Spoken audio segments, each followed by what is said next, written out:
Hi అండి, welcome to చిన్ని thoughts. ఈరోజు రెసిపీ వంకాయ కొబ్బరి కూర అండి. ఎంతో టేస్టీగా ఉండే ఈ కూరని ఈజీగా ఎలా రెడీ చేసుకోవచ్చో ఇప్పుడు చూద్దాం.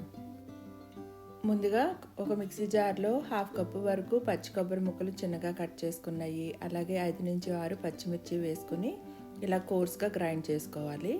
వంకాయల్ని ఇలా కట్ చేసుకుని సాల్ట్ యాడ్ చేసిన వాటర్లో వేసుకుని పక్కన పెట్టుకుందాం. ఇప్పుడు స్టవ్ మీద ఒక ప్యాన్ పెట్టుకుని దాంట్లో 2 నుంచి 3 టేబుల్ స్పూన్ల వరకు ఆయిల్ వేసి, ఆయిల్ కొంచెం వేడైన తర్వాత మన పోపు దినుసులు యాడ్ చేసుకోవాలి. శనగపప్పు, మినప్పప్పు, ఆవాలు, జీలకర్ర ఇవన్నీ కలిపి 1 టేబుల్ స్పూన్ వరకు వేసుకుని పోపు బాగా వేగించుకోవాలి. ఇలా పోపు బాగా వేగిన తర్వాత ఇప్పుడు దీంట్లో చిన్నగా కట్ చేసుకుని ఉల్లిపాయ ముక్కలు, ఇది నేను ఒక మీడియం సైజు ఆనియన్ తీసుకున్నానండి, అవి వేసుకుని ఉల్లిపాయలు బాగా వేగేలాగా వేపుకోవాలి. ఇప్పుడు దీంట్లో కొంచెం కరివేపాకు కూడా వేసుకుని బాగా వేపుకోవాలి. ఇలా వేగిన తర్వాత ఇప్పుడు దీంట్లో 1 టీ స్పూన్ వరకు అల్లం వెల్లుల్లి పేస్ట్ వేసుకుని పచ్చివాసన పోయేంత వరకు బాగా వేపుకోవాలి. ఇలా అంతా బాగా వేగిన తర్వాత ఇప్పుడు దీంట్లో 1/4 టీ స్పూన్ పసుపు, అలాగే మీ రుచికి సరిపడా సాల్ట్, 1 టీ స్పూన్ వరకు ధనియాల పొడి, 1/2 టీ స్పూన్ జీలకర్ర పొడి, అలాగే 1/2 టీ స్పూన్ వరకు గరం మసాలా వేసుకుని బాగా కలుపుకోవాలి. ఈ మసాలాలన్నీ కొంచెం వేగేలాగా ఒక 2 నిమిషాల పాటు మీడియం ఫ్లేమ్లో బాగా మిక్స్ చేసుకోవాలి. ఇప్పుడు దీంట్లో మనం కట్ చేసుకున్న వంకాయ ముక్కలు కూడా వేసుకుని మొత్తము ఈ మసాలా ఇవన్నీ వంకాయ ముక్కలకు పట్టేలాగా బాగా కలుపుకోవాలి.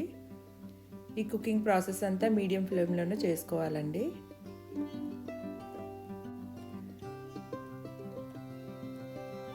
ఇలా బాగా కలుపుకున్న తర్వాత ఇప్పుడు మూత పెట్టుకుని వంకాయ ముక్కలు బాగా మగ్గేంత వరకు ఉడికించుకోవాలి. మధ్యలో ఒకసారి తీసి కలుపుకుంటూ ఉండాలి.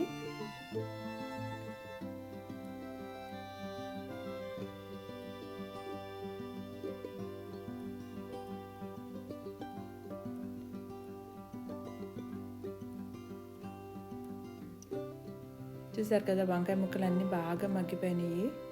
ఇప్పుడు ఇంకొకసారి దీన్ని అంతా బాగా కలుపుకొని ముందుగా మనం గ్రైండ్ చేసుకున్న కొబ్బరి మిక్చర్ కూడా ఇందులో వేసుకొని రెండు కలిసేలాగా బాగా కలుపుకోవాలి.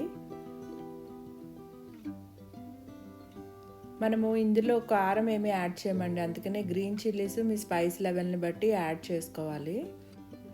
ఇలా కలుపుకున్న తర్వాత మూత పెట్టి మళ్ళీ మీడియం ఫ్లేమ్లో 2 నుంచి 3 నిమిషాల పాటు కుక్ చేసుకోవాలి.